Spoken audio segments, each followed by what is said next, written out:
안녕하세요, 여러분. 우리가 진실이라 믿었던 역사의 이면을 깊숙이 파헤쳐보는 해설 시간에 오신 것을 환영합니다. 자, 서로는 생략하고 바로 본론으로 들어가 볼까요? 오늘 우리가 만나볼 인물은 철저히 계산된 결정들로 오늘날 우리들의 일상생활까지도 빚어낸 한 로마의 정치인입니다. 바로 콘스탄티누스인데요. 신화적인 인물이자 살인자였고 동시에 성인으로 불리는 아주 복잡한 사람이죠.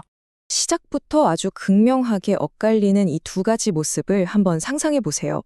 자신의 친아들 크리스푸스를 은밀히 독살하고 아내 파우스타를 끓는 목욕탕에 가둬서 죽게 만든 잔혹한 살인자가 대체 어떻게 세계에서 가장 큰 종교의 구원자이자 13번째 사도로 추앙받는 성인이 될 수 있었을까요?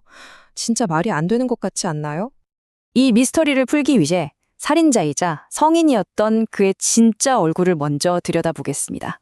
이 역설을 제대로 이해하려면요, 일단 그의 머리 위에 있는 그 성스러운 후광부터 걷어내야 합니다. 그리고 지극히 실용주의적이었던 로마 황제의 진짜 민낯을 봐야 하죠. 기원후 326년, 이 해는 그야말로 피비린내가 진동하는 해였습니다. 그는 전쟁에서 이기고 돌아온 자신의 아들을 처형했고 아내를 펄펄 끓는 탕에가도 죽였죠. 심지어 이 두 사람을 역사에서 아예 지워버리려고 기록 말사령까지 내렸습니다. 게다가 기독교로 개종했다고 알려진 뒤에도 수년 동안 이교도 대제사장 직분인 폰티펙스 막시무스 타이틀을 그대로 유지했고요. 태양신 솔 인빅투스가 새겨진 동전을 계속 찍어냈어요. 이게 무슨 뜻이냐고요?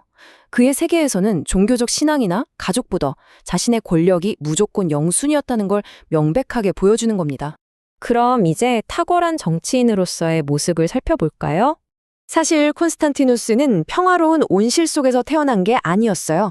당시 로마 제국은 단 50년 동안 무려 20명이 넘는 황제들이 암살당할 정도로 완전히 산산조각 나고 썩어 있었죠.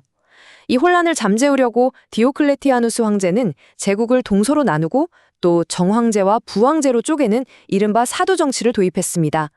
그런데 이 시스템이 당시 인질로 잡혀있던 어린 콘스탄티누스에게 엄청난 교훈을 하나 무심코 가르쳐주고 맙니다. 바로 절대 권력이라는 건 아주 무자비한 조직력과 기가 막힌 타이밍의 배신에서 나온다는 사실을 말이죠. 그는 조용히 아주 끈기 있게 때를 기다렸습니다. 갈레리우스의 궁정을 탈출한 뒤에 서방 지역에서 아주 든든하고 부유한 권력의 기반을 다졌죠. 그리고 마침내 312년 최대 라이벌인 막센티우스를 무너뜨리기 위해 알프스 산맥을 넘는 기습 공격을 감행합니다. 한겨울에 알프스를 넘는다? 수학적으로는 완전 자살행위나 다름없었지만 전술적으로는 그야말로 천재적인 한 수였습니다.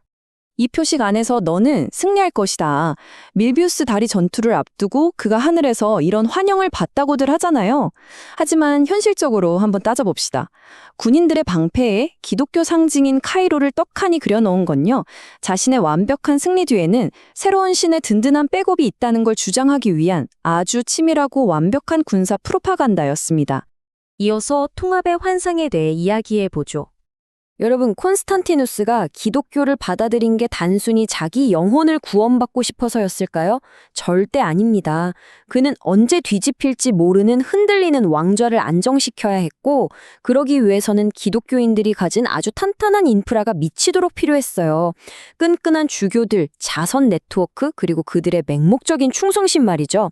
313년에 발표된 밀라노 칙령을 한번 유심히 보세요. 하늘에 있는 어떤 신이든 기독교인들과 다른 모든 사람들에게 각자 선택한 종교를 따를 자유를 부여한다. 와, 이 문장 진짜 기가 막히지 않나요?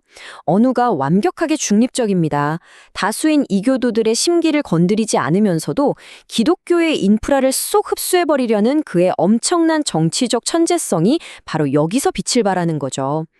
그런데 치명적인 문제가 하나 터집니다. 그가 사회를 하나로 묶어주 강력한 접착제로 쓰려던 기독교인들이 예수의 본질이 무엇이냐를 두고 자기들끼리 치고받고 싸우기 시작한 거예요. 호모 우시우스, 즉 동일 본질이라는 단 하나의 그리스어 단어 때문에 알렉산드리아의 거리에서는 말 그대로 폭동이 일어나고 서로를 이단이라며 물어뜯고 난리가 났습니다. 여기서 우리가 꼭 짚고 넘어가야 할 핵심이 있습니다. 다빈치 코드 같은 유명한 대중매체에서는 콘스탄티누스가 니키아 공의회에서 성경책을 직접 골라냈다고들 하죠. 하지만 역사적 팩트는 다릅니다. 그는 그냥 국가를 잘 굴러가게 할 국교가 필요했고, 그래서 300명이나 되는 주교들을 한데 모아놓고 억지로 통합단 신조에 합의하도록 강요한 것뿐이에요. 이 사건이 중요한 이유는 국가 권력이 교회의 교리를 쥐고 흔드는 엄청난 선례를 만들어버렸기 때문입니다. 피와 세례의 시간으로 넘어가 보겠습니다. 서류상으로는 교회가 하나로 예쁘게 통합된 것 같았죠. 하지만 현실은 완전히 딴판이었습니다. 황제의 말년은 잔혹한 처형과 서서히 그를 갉아먹는 편집증, 그리고 그가 한때 앞장서서 외쳤던 종교의 자유가 산산조각 나는 어두운 시간들이었어요. 니케아에서 억지로 만들어낸 통합은 완전한 환상에 불과했습니다.